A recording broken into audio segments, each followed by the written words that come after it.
মুসা পয়গম্বর মুসা নবী ইউসুফ বিন নুনকে সাথে নিয়ে সঙ্গে নিয়ে চলতে আরম্ভ করলেন। এক কদম দুই কদম করে হেঁটে হেঁটে যেতে আরম্ভ করলেন।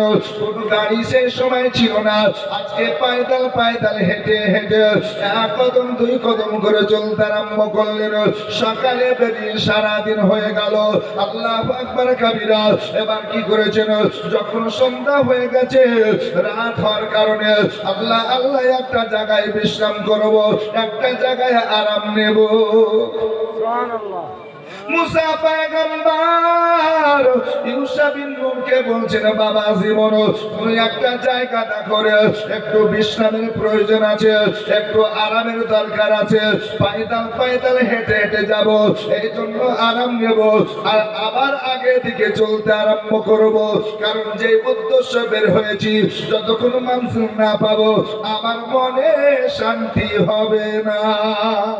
সুবহানাল্লাহ সুবহানাল্লাহ। হযরতে মুসা পয়গম্বর মুসা নবী এবার সঙ্গে সঙ্গে যখন বলেছেন ইউসুফ বিন নূনকে, ইউসুফ বিন নূন বলছেন, হুজুর একটা গাছতলা আছে, সুন্দর জায়গাটা, পাথর সুন্দর সুন্দর আছে, সেই জায়গায় যদি একটু বিশ্রাম করে আপনার শোয়ার জায়গা হবে, অসুবিধা হবে না হুজুর, আপনি শুয়ে থাকবেন আর আমি খাদিম হিসাবে আপনার খিদমত করব। আপনার শরীরগুলো মেসেজ করে দেব, কদমগুলো মেসেজ করে দেব, মাথা মুবারকাটা মেসেজ করে দেব। এই দেখেন কথা হয়ে গেল। ওই গাছের নিচে গেলেন, পাথরের উপরে বসে গেলেন, হিনাল লাগিয়ে শুয়ে গেলেন। মুসা কালিমুল্লাহ চক্ষু বন্ধ করে রয়েছেন, তিনি আরাম করতেছেন। ইউসুফ বিন নূন যেন সুন্দরভাবে সেবার কাজে রত রয়েছে। সুবহানাল্লাহ সুবহানাল্লাহ। ইউসুফ বিন নূন আদবদার মানুষ ছিলেন, সম্মানীয় মানুষ ছিলেন, সম্ভ্রান্ত পরিবারের মানুষ ছিলেন। তিনি বলছেন, আল্লাহ এই মুহূর্তে হুজুরকে আমি ডাকবো না ডাকবো না, নবী আজকে আরাম করতেছেন, আরাম যখন হয়ে যাবে, যখন তিনি চক্ষু খুলবেন আমি বলবো, এই মুহূর্তে বলবো না বলবো না। ইউসুফ বিন নূন বললেন না, থেকে গেলেন। মুসা কালিমুল্লাহ সকাল পর্যন্ত আরাম করলেন, আরাম হয়ে গেল, চক্ষু খুললেন। চক্ষু খোলার সঙ্গে সঙ্গে বলছেন, ওগো ইউসুফ বিন নূন, আর দেরি করিও না, দেরি করিও না, চলো সফর আরম্ভ করে দাও। যেমন সফর আরম্ভর কথা বলেছেন, ব্যাগ নিয়ে পিছনে পিছন চলতে আরম্ভ করেছেন। মাছের কথা আমার আল্লাহ তার দ্বারা ভুলিয়ে দিয়েছে। সুবহানাল্লাহ সুবহানাল্লাহ। মাছ যে পানিতে চলে গেছে এটা ভুলিয়ে দিয়েছে। ইউসুফ বিন নূন পিছন পিছন চলতে আরম্ভ করেছেন।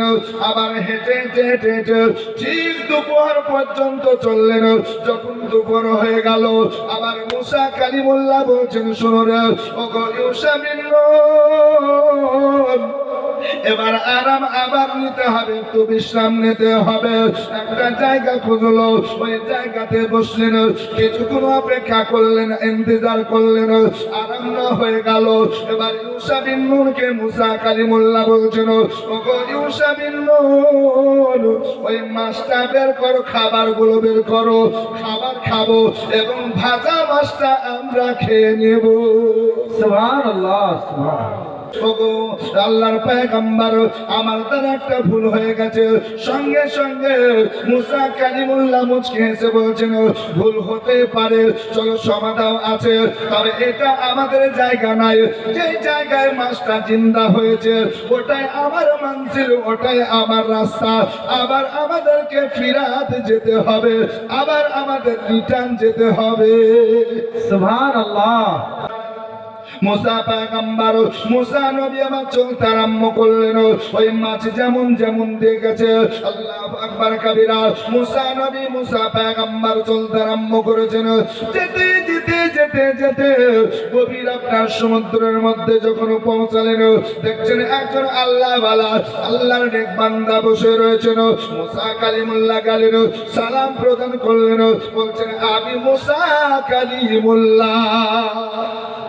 মুসা কালিমুল্লাহ হযরতে খিজর আলাইহিস সালামকে বলছেন, খিজির ঘাটে ইন্তজার করেছে, ঘাটে দাঁড়িয়ে রয়েছে, অনেক নৌ আসছে, কাস্তি আসছে।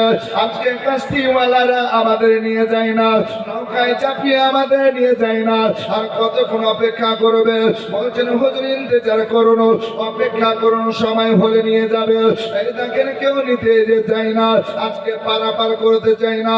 শেষ পর্যন্ত অনেক সময় দাঁড়িয়ে থাকার পর দেখলেন একজন মানুষ নৌকা নিয়ে যাচ্ছিলেন ওই ঘাটের পাশ দিয়ে।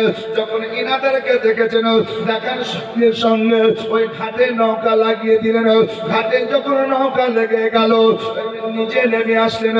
নিচে নেমে আসার পর বলছেন হুজুর আপনাদের দেখে নেক মনে হয়, আপনাদের দেখে সৎ মনে হয়। আল্লাহ আল্লাহ, এত সুন্দর নুরানিময় চেহারা, সাদা লেবাস, মুখ ভর্তি দাঁড়িয়ে রয়েছে, মাথায় আজকে পাগড়ি রয়েছে। হুজুর আপনারা কি পারে যাবেন? বলছে হ্যাঁ, এই জন্য দাঁড়িয়ে রয়েছি। বলছে হুজুর আমার নৌকাতে চেপে যান, আমি পার করে দেব। এই দেখেন বাপজির আমার ভাইরা, সে নিজে ইচ্ছায় আসার পর ইনাদেরকে বললেন, আর ইনাদেরকে আবার চাপিয়ে নিলেন। নৌকাতে চাপার পর নিয়ে চলতে আরম্ভ করেছেন। ঘাট পার করবেন, নদী পার করবেন। এমন সময় হযরতে খিজর আলাইহিস সালাম নৌকার কাস্তিওয়ালা মালিককে আপনার পয়সা বের করে দিচ্ছে। নাও রে নাও, পারের পয়সাটা নাও, পারের টাকাটা নিয়ে নাও।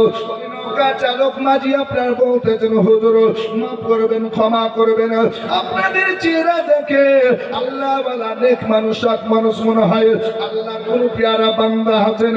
এই জন্য হুজুর আপনার কাছে পয়সা নেব না, আপনাদের কাছে টাকা নেব না, শুধুমাত্র দোয়া করে দেন আমি গরিব মানুষ, এই নৌকা চালিয়ে যেন আমার সংসার চলে যায়।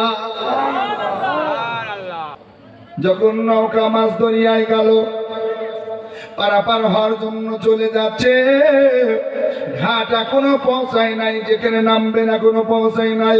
খিজর আলাইহিস সালাম বলছেন যখন পয়সা না নেবে ঠিক আছে, পয়সা জেবের মধ্যে রেখে দিলাম। আবার পকেটের মধ্যে পয়সা রাখলেন। হযরতে খিজর আলাইহিস সালাম নৌকার একটা পাশে বসে গেলেন। নৌকার পাশে বসে যাওয়ার পরে নৌকার নিচের পাতাকে ভাঙতে আরম্ভ করেছে। পয়সা নেবে না? বলে না হুজুর দোয়া করে দেন। তো তিনি বসে গিয়ে পয়সাটা রেখে দিয়ে বসলেন। আর বসার পর এই যে যেমন আছে তো নৌকা পানির পর তক্তা আছে তো নাকি বলছে, ওই তক্তাকে ফুটাতে আরম্ভ করেছে, তক্তাকে একটা ভাঙতে আরম্ভ করেছে। আর ভাঙতে ভাঙতে শেষ পর্যন্ত একটা বাতাকে টেনে বের করে দিলেন, নৌকাটাকে ভেঙে দিলেন। এক কথায় নৌকাটা ফুটা হয়ে গেল, সুরাখ হয়ে গেল, পানি দেখতে পাওয়া যাচ্ছে। আচ্ছা বলুন তো এরকম নৌকা কি চলবে? একটু জোরে বলেন না। কেন বলেন তো? পানি চলে আসবে, আর পানি আসলে আস্তে আস্তে পানি ভর্তি হয়ে যাবে, ডুবে যাবে, ঠিক না? ডুবে যাবে। তো মুসা কালিমুল্লাহ এই দৃশ্য দেখে কিন্তু ভিতর ভিতর কিন্তু খুব রেগে আসে যে দেখো তিনি লোকটা কত ভালো, আমাদের পয়সা নিল না, টাকা নিল না, এত সুন্দর আদব সহকারে কথাবার্তা বলছে, শুধু হুজুর হুজুর করছে আর আমাদের জন্য দোয়া করতে বলছে। আর এই দোয়া থাকলো, নৌকাকে ভেঙে দিল, নৌকার বাতাকে টেনে বের করে দিল, পানি দেখা যাচ্ছে। এখন তো পানি ভিতর দিকে আসবে, আস্তে আস্তে ডুবে যাবে, আর সবকিছু হারিয়ে দেবে। এর দ্বারা সংসার কেমন করে চলবে? গরিব মানুষটাকে আরো শেষ করে দিল। এই রাগ হবে না? হবে না? তো রাগ করে বলছে না খেজি তুমি কি করছো? বসে বসে বলবে না তুমি কি করছো? ভালো মানুষ নৌকা চালিয়ে আমাদের নিয়ে আসলো, অনেক মানুষ তো পারি করলো না, আমাদেরকে নৌকাতে চাপটাই দিল না। আর আমাকে এই মানুষটা এত সুন্দর করে পার করছে, আদব সহকারে কথাবার্তা বলছে, আর আমাদের কাছে দোয়া চাইছে। আর তুমি দোয়া করা বাদ দিয়ে নৌকা ফুটিয়ে দিলে, নষ্ট করে দিলে, ভেঙে দিলে, ফুটিয়ে দিলে, তক্তাকে টেনে দিলে। হযরতে খিজর আলাইহিস সালাম মুচকি হেসে বলছেন, ওগো মুসা পয়গম্বর, আমি আপনাকে আগে বলেছি আপনি আমার সঙ্গে সফর করতে পারবেন না, কারণ আমার কাজগুলো উল্টা দেখা যাবে। এই কাজ থেকে আপনি সহ্য করতে পারবেন না, কাজগুলো উল্টো দেখে আপনি ধৈর্য ধারণ করতে পারবেন না। ওগো আল্লাহর নবী, মুসা কালিমুল্লাহ, ওগো মুসা পয়গম্বর, আপনি শুনুন, আপনি কি করুন, আপনি সুন্দরভাবে আমার কাছ থেকে চলে যান, আর আগে সফর করিয়েন না, কারণ প্রথম বাধা আরম্ভ হয়ে গেছে। আমার এইভাবে কাজ দেখে দেখে আপনি বাধা করবেন, অনেক বাধা করতে হবে না, আপনি আমার সঙ্গে সময় দিতে পারবেন না, চলে যান, চলে যান, আপনার রাস্তা আলাদা, আমি খিজির আলাইহিস সালামের রাস্তা আলাদা। মুসা পয়গম্বর এই কথা শুনে বলছেন, ও খিজির, আর আমি আগে তোমাকে বাধা করব না। এবার বাধা করলাম, তোমার সঙ্গে সফর আমার করতে হবে, কিন্তু তোমার সঙ্গে ভ্রমণ করতে হবে, একটু ঘুরবো। আল্লাহ বলেছেন, কুল সিরু ফিল আরদ, এই পৃথিবীর জমিনের মানুষেরা, তোমরা পৃথিবীটা ভ্রমণ করে দেখো, আর আমার নিদর্শনগুলো দেখো। জোরে বলো সুবহানাল্লাহ। নিদর্শন দেখো, কুল সিরু ফিল আরদ, পৃথিবীর জমিনটা ভ্রমণ করে করে দেখো আমি কিভাবে সাজিয়েছি। আর আমি আল্লাহকে ডাকো, আমি আল্লাহর কাছে তুমি মদদ চাও, আল্লাহু আকবার কবিরা, আমি তোমাকে সব কিছু দিব। আল্লাহ বলেছেন, উদউনি আস্তাজিব লাকুম, ও বান্দা বান্দি পেরেশানে আছো, আমার কাছে দোয়া করো, উদউনি, তোমরা দোয়া চাও, আমি কবুল করে নেব। জোরে বলো সুবহানাল্লাহ। আমরা চাইতে জানি না, দেখি বলছেন চাইতে জানি না, চাইতে জানলে আল্লাহ দেবেন না? তাই আল্লাহ দেবেন না? অবশ্যই দিবে, যদি আপনি চাইতে জানেন। জোরে বলুন সুবহানাল্লাহ। চাওয়াটা শিখতে হবে, চাওয়াটা যদি শিখে নিই, আল্লাহু আকবার কবিরা, অসুবিধা হবে না। চাওয়া শিখলে আমার আল্লাহ দেবেন, যেই সিস্টেমে চাইতে বলেছেন, আজকে নবী মুস্তাফা শিক্ষা দিয়েছেন, যদি আমরা চেয়ে নিই সেই সিস্টেমে, আমার আল্লাহ দেবেন দেবেন দেবেন, কারণ আল্লাহর কোরআন মিথ্যা না, আল্লাহর কোরআন সত্য। আল্লাহ বলছেন, উদউনি আস্তাজিব লাকুম, হে বান্দা বান্দি, তোমরা দোয়ার মাধ্যমে চাও, আমি আল্লাহ তোমাদের কথা শুনবো, তোমাদের দেব। জোরে আল্লাহ বলছেন দেব। মুসা পয়গম্বরকে বলছেন, আপনার রাস্তা আমার আলাদা, আমার রাস্তা আলাদা, আপনি আমার সঙ্গে থাকতে পারবেন না। তো মুসা নবী বলছেন, না শোনো, আমি তোমার সঙ্গে থাকবো, আরো সময় কাটাতে চাই, চলো, আর আমি বাধা দিব না, চলো, তুমি যা করবে করো না, আমি আর বাধা দেবো না। তো যে বাধা দিলেন, যে কেন বাধা দিলেন? নৌকা ফোটা করার সময়, নৌকা ভাঙার সময়, ছেদ করার সময় আপনি কেন বললেন? বলছে, ঠিক আছে বাবা, চলো আগে বলো, আমি আর বলবো না। আবার চলতে আরম্ভ করলেন, ঘাট পার হয়ে গেল। ঘাট পার হওয়ার পরে এবার একটা গ্রাম সম্মুখে রয়েছেন। বাপজিরা, আমার ভাইয়েরা, ওই গ্রামটার দিকে চলতে আরম্ভ করেছেন, পায়দাল পায়দাল হেঁটে হেঁটে যেতে আরম্ভ করেছেন। এক কদম দুই কদম করে চলে যান। এইভাবে যেতে যেতে একটা সুন্দর বড় বাগান রয়েছে, ওই বাগানের ভিতর দিয়ে রাস্তা রয়েছে, রাস্তা রয়েছে, দুই পাশে সুন্দর বাগান আপনারা দেখা যায়, বিভিন্ন ফল ফ্রুটের গাছ লাগা আছে দেখা যায়। মুসা কালিমুল্লাহকে সঙ্গে নিয়ে হযরত খিজির আলাইহিস সালাম ওই বাগানের ভিতরে যে রাস্তা রয়েছে, ওই রাস্তা দিয়ে চলতে আরম্ভ করেছেন। অনেক ছেলেরা, বাচ্চারা ওই বাগানের মধ্যে খেলাধুলায় লিপ্ত রয়েছে। যখন বাচ্চাদের খেলা দেখতেছেন, হযরত খিজির আলাইহিস সালাম পায়দাল হেঁটে হাঁটতে আপনার কি করলেন, সঙ্গে সঙ্গে দাঁড়িয়ে যাওয়ার পরে ওই বাচ্চাদের খেলা দেখতে আরম্ভ করেছে। এই বাচ্চারা খেললে দেখতে মন যায় না? আপনাদের দেশে খেলা হয় না? বাচ্চারা, ছোট ছোট ছেলেরা যখন খেলে দেখতে ভালো লাগে, হ্যাঁ দেখতে ভালো লাগে।